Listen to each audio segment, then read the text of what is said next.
लाल बहादुर शास्त्री की जीवन कहानी। लाल बहादुर शास्त्री जीवन कहानी, निबंध व इतिहास। जन्म, मृत्यु, जाति, विचार, पुण्यतिथि।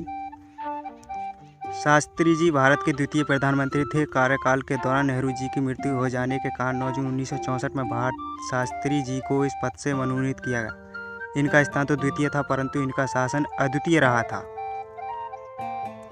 इस सादगीपूर्ण एवं शांत व्यक्ति को 1966 में देश के सबसे बड़े भारत रत्न से नवाजा गया। शास्त्री जी एक महान स्वतंत्रता संग्रामी थे। वे महात्मा गांधी व जवाहरलाल नेहरू के पद चिन्हों पर चलते थे। इन्होंने 1965 की भारत पाकिस्तान की लड़ाई के समय देश को संभाले रखा और सेना को सही निर्देश दिया था। जीवन परिचय। बिंदु शास्त्री जीवन परिचय। पूरा नाम लाल बहादुर शास्त्री। जन्म 2 अक्टूबर 1904। जन्म स्थान मुगलसराय, वाराणसी, उत्तर प्रदेश। माता पिता राम दुलारी मुंशी प्रसाद श्रीवास्तव। मृत्यु 11 जनवरी 1966। पत्नी ललिता देवी। बच्चे 4 लड़के 2 लड़कियां। राजनीतिक पार्टी भारतीय राष्ट्रीय कांग्रेस। धर्म हिंदू। जाति कायस्थ के थे। लाल बहादुर शास्त्री का जन्म, जाति, परिवार। Lal Bahadur Shastri birth caste family. Shastri ji का जन्म 2 अक्टूबर 1904 में मुगलसराय, उत्तर प्रदेश, ब्रिटिश में हुआ था। शास्त्री जी का जन्म उत्तर प्रदेश के कायस्थ परिवार में हुआ था। इनके पिता का नाम मुंशी प्रसाद श्रीवास्तव था। वे प्रारंभिक शाला के अध्यापक थे और इन्हें मुंशी जी कहकर संबोधित किया जाता था। इनकी माता का नाम राम दुलारी था। लाल बहादुर शास्त्री का आरंभिक जीवन, अर्ली लाइफ। लाल बहादुर शास्त्री जी को बचपन में परिवार के सदस्य नन्हे कहकर बुलाते थे। बचपन में शास्त्री जी के पिता का स्वर्गवास हो गया था। इसके बाद लाल बहादुर जी की माता इन्हें लेकर अपने पिता हजारी लाल के घर मिर्ज़ापुर आ गई। कुछ समय पश्चात इनके नाना का भी देहांत हो गया था। इनकी प्रारंभिक शिक्षा मिर्ज़ापुर में ही हुई एवं आगे का अध्ययन हरिचंद हाई स्कूल और काशी विद्यापीठ में हुआ। लाल बहादुर जी ने संस्कृत भाषा में स्नातक किया था। काशी विद्यापीठ में इन्होंने शास्त्री की उपाधि प्राप्त की। इस वक्त के बाद से ही इन्होंने शास्त्री के नाम को अपने नाम के साथ जोड़ दिया। इसके बाद इन्हें शास्त्री के नाम से जाने लगा। 1928 में इनका विवाह ललिता शास्त्री के साथ हुआ। इनके 6 संतानें हुई। इनके एक पुत्र अनिल शास्त्री को कांग्रेस पार्टी के सदस्य भी रहे हैं। लाल बहादुर शास्त्री का एक जवान सत्याग्रही, फ्रीडम स्ट्रगल, स्वतंत्रता की लड़ाई में शास्त्री जी ने मरो नहीं करो का नारा दिया, जिसने पूरे देश में स्वतंत्रता की ज्वाला को तीव्र कर दिया था। 1920 में शास्त्री जी आज़ादी की लड़ाई में कूद पड़े और भारत सेवक संघ की सेवा में जुड़ गए।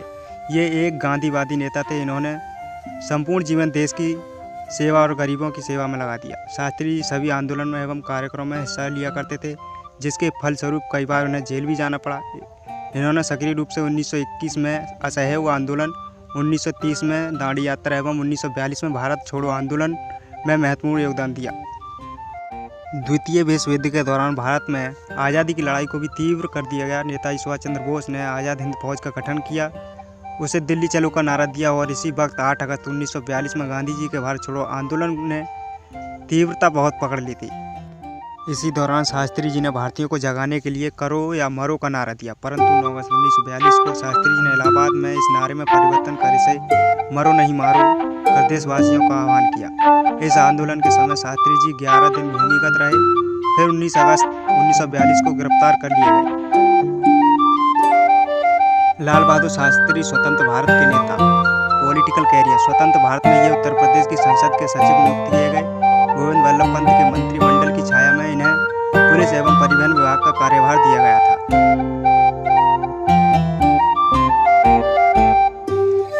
इस दौरान शास्त्री जी ने पहली महिला को कंडक्टर नियुक्त किया एवं पुलिस विभाग में उन्होंने लाठी के बजाय पानी की बौछार से भीड़ को नियंत्रित करने का नियम बनाया था।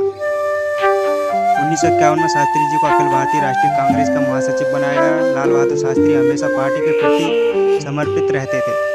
उन्होंने 1952, 1957, 1962 के चुनाव में पार्टी के लिए बहुत काम कर प्रचार प्रसार किया एवं कांग्रेस को भारी मतों से विजयी बनाया था।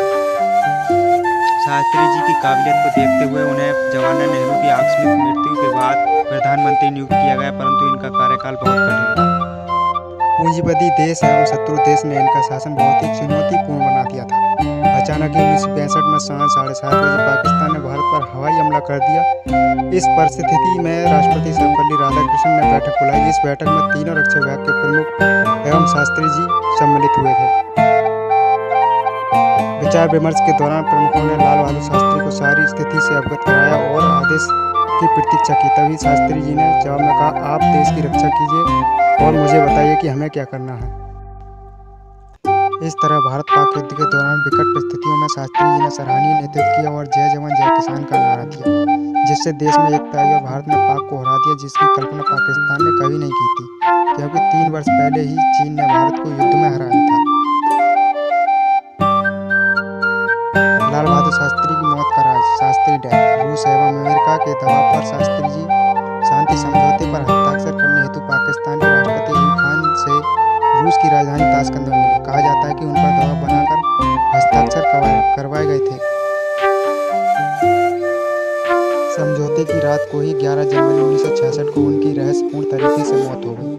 उस वक्त के अनुसार शास्त्री जी को दिल का दौरा पड़ा, पर कहते हैं कि इनका पोस्टमार्टम नहीं किया गया था, क्योंकि उन्हें जहर दिया गया था, जो कि सोची समझी साजिश थी, जो आज भी ताशकंद की आबो हवा में दवा एक राज है। इस तरह 18 महीने ही लाल बहादुर शास्त्री ने भारत की कमान संभाली। इनकी मृत्यु के बाद पुनः गुलजारीलाल नंदा को कार्यकालीन प्रधानमंत्री नियुक्त किया गया। इनकी अंत्येष्टि यमुना नदी के किनारे की गई एवं उस स्थान को विजय घाट का नाम दिया गया था। 1978 में ललिता के आंसू नामक पुस्तक में इनकी पत्नी ने शास्त्री जी की मृत्यु की कथा कही। कुलदीप नैयर, जो कि शास्त्री जी के साथ ताशकंद गए थे, उन्होंने भी कई तथ्य उजागर किए, परंतु इसका कोई उचित परिणाम नहीं निकला। 2012 में इनके पुत्र सुशील शास्त्री ने भी न्याय की मांग की, पर अभी तक कुछ नहीं हो सका।